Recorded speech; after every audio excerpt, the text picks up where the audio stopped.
ప్రార్థన చేసుకుని వాక్యం చెప్పుకుందాం. సర్వోన్నతుడా, సర్వశక్తిమంతుడా, జీవాధిపతి, మీ ఉచితమైన కృపను బట్టి ప్రార్థన చేస్తున్నామయ్యా. ప్రార్థన మీరు ఆలకించండి, ప్రార్థనకు ప్రతిఫలం దయచేయండి. మంచిగా వాక్యం చెప్పగలిగిన జ్ఞానాన్ని నాకు దయచేసి నన్ను అభిషేకించి నీ మహిమ కొరకు నిలబెట్టుకొనమని యేసునామంలో అడిగి వేడుకొనుచున్నాము తండ్రి, ఆమేన్. వాక్యం చెప్పుకుందాం. మత్తయి సువార్త 5వ అధ్యాయము 15-16 వచనాలు. మనుష్యులు దీపము వెలిగించి కొంచెము క్రింద పెట్టరు, కానీ అది ఇంట నుండి వారందరికీ వెలిగిచ్చుటకై దీపస్తంభము మీదనే పెట్టుదురు. మనుషులు మీ సత్క్రియలను చూసి పరలోకమందున్న మీ తండ్రిని మహిమపరచునట్లు వారి ఎదుట మీ వెలుగు ప్రకాశింపనీయుడి. దీపమునందలి ఉపకరణములు: 1 మంటి పాత్ర, దీపమునకు గుర్తు. 2 ఒత్తి, జీవితమునకు గుర్తు. 3 నూనె, అభిషేకమునకు గుర్తు. 4 అగ్ని, పరిశుద్ధాత్మకు గుర్తు. దీపము వెలిగించినది దేవుడే. కీర్తనల గ్రంథము 18వ అధ్యాయము 28వ వచనము. నా దీపము వెలిగించువాడవు నీవే, నా దేవుడైన యెహోవా చీకటిని నాకు వెలుగుగా చేయును. దీపము స్తంభము పైన ఉండి వెలుగునియ్యవలెను, సత్క్రియలు చేయవలెను. అనగా మనుషులు ప్రతి ఒక్కరూ కూడా సత్క్రియలు చేసేవారిగా ఉండాలి. మంచి క్రియలు ప్రతి ఒక్కరూ కూడా చేయాలి. సత్క్రియలు చేయకపోతే ఏమవుద్ది? ఆదికాండం 4వ అధ్యాయము 7వ వచనం. సత్క్రియలు చేస్తే తల ఎత్తుకుంటారు, సత్క్రియ చేయకపోతే వాకిట పాపము పొంచి ఉండును అని దేవుడు కయ్యూనుతో చెప్తున్నాడు. సత్క్రియలు అనగా మంచి క్రియలు. సత్క్రియ అనగా వాక్యాన్ని ప్రకటించడము. ప్రతి వారికి కూడా అర్థమయ్యే రీతిలో వాక్యాన్ని ప్రకటించాలి. అలాగే మంచి క్రియలను అనేకులకు కనుపరచాలి. ఫిలిప్పీ పత్రిక 2వ అధ్యాయము 16వ వచనం. పౌలు విశ్వాసులు వాక్యాన్ని ప్రకటిస్తూ ఉన్నారు, వారు జ్యోతుల వలె కనబడుచూ ఉన్నారు అని దేవుని వాక్యం మనతో చెప్తూ ఉంది. దీపము కొంచెము క్రింద, మంచము క్రింద పెట్టకూడదు. కొంచెము అనగా ఈ జీవన వ్యాపారము.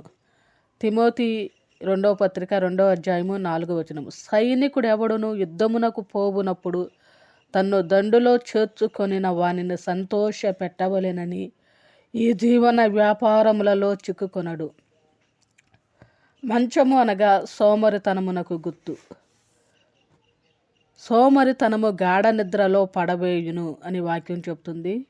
అలాగే సోమరివాడు పస్తుపడియుండును అని చెప్పి కూడా వాక్యము చెప్తుంది. మరుగు చోట్లలో దాచిన ఎడల దీపము ఆరిపోవును. దీపము అనగా దేవుడు మనకిచ్చిన తలాంతులకు గుర్తు. మత్తయి సువార్త 25వ అధ్యాయము 18వ వచనము. దేవుడు ఇచ్చిన తలాంతులను వాడుకోవాలి.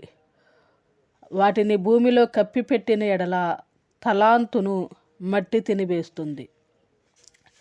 అలాగే మనకున్న ధనాన్ని కూడా దేవుని కొరకు, దేవుని పని కొరకు ఉపయోగించాలి. అయితే మనకున్న దీపము ఆరిపోయిన ఎడల ఏమవుతుంది? నాణెము పోతుంది అని చెప్పి వాక్యం చెప్తుంది. లూకా సువార్త 15వ అధ్యాయము 8వ వచనము. అలాగే దేవుడు మనకిచ్చిన అభిషేకాన్ని మనము పోగొట్టుకుంటే మనము వెలుపట ఉంటాం, అనగా పెండ్లి కుమారునికి దూరముగా ఉంటాం. మత్తయి సువార్త 25వ అధ్యాయము 10వ వచనం, 11వ వచనం. అలా ఉన్నవారు వారికి ఇవ్వబడిన పెండ్లి వస్త్రాన్ని కూడా పోగొట్టుకుంటారు. తమ పెండ్లి వస్త్రాన్ని పోగొట్టుకున్నవారు ఎక్కడ ఉంటారు అనగా మత్తయి సువార్త 22వ అధ్యాయము 11వ వచనం నుండి 13వ వచనం వరకు. వెలపట చీకటిలో త్రోయబడతారు, అక్కడ ఏడ్పును పండ్లు కొరుకుటయు ఉండును అని చెప్పి దేవుని వాక్యం చెప్తుంది. దేవుడు మనకిచ్చిన దీపము కొంతకాలము వెలిగి ఆరిపోతే ఏమవుతుంది? హెబ్రీ పత్రిక 6వ అధ్యాయము 4-8 వచనాలు. దేవుని కుమారుని మరలా సిలువ వేయుచు బహాటముగా ఆయనను అవమానపరచువారమైపోతాము. కాబట్టి దేవుడు మనకిచ్చిన క్రియలను మనం కాపాడుకోవాలి, సాక్ష్య జీవితాన్ని కాపాడుకోవాలి, పరిశుద్ధతను కాపాడుకోవాలి.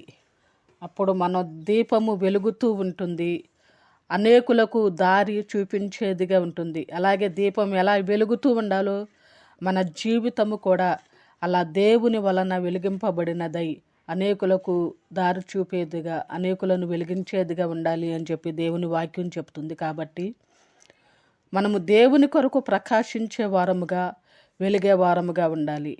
అనేకులను దేవుని యొద్దకు నడిపించే వారముగా ఉండాలి. మనము పాపముల చేత, అపరాధముల చేత ఉన్నప్పుడు మన పాపములు, అపరాధములు పోగొట్టడం కోసము యేసుక్రీస్తు మన కొరకు ఎంతో శిక్షను భరించాడు. మన పాపములన్నీ తీసివేశాడు. ఆయన శిలువ మరణము ద్వారా మనలని దేవుడు పరిశుద్ధపరిచాడు. నేను పరిశుద్ధుడనై ఉన్నాను కనుక మీరు కూడా పరిశుద్ధులుగా ఉండండి అని చెప్పి దేవుడు చెప్తున్నాడు. ఆయన మన కొరకు శ్రమ పడ్డాడు.